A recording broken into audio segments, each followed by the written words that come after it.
नमस्कार। अमरनाथ यात्रा 2024 तीसरा पड़ाव अमरनाथ यात्रा की प्रमुख ऐतिहासिक शेष झील काफ़ी मान्यता है। इसके काफ़ी कथन हैं, पर एक प्रमुख कथन यह बोल रहा हूँ मैं कि इसके गहराई की रहस्य आज तक किसी ने नहीं जाना। कहते हैं इसकी गहराई पाताल से रिलेटेड है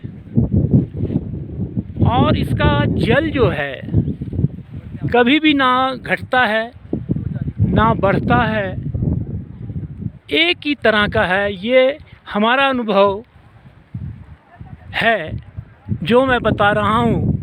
2012 से मैं कंटिन्यू आ रहा हूँ और तब से मैंने देखा है कि इसका जल का स्तर ना एक ही तरह का है और पूरा ब्लू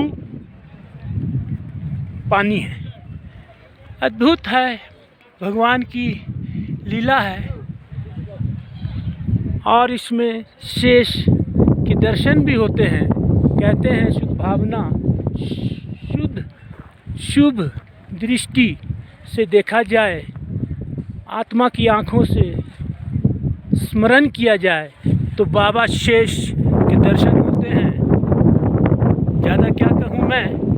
2018 में मुझे ग्लेशियर के रूप में बाबा शेष के दर्शन हुए थे। मैंने अपने आप को भाग्यशाली माना था। हर हर महादेव, जय बाबा बर्फानी, जय शेष बाबा।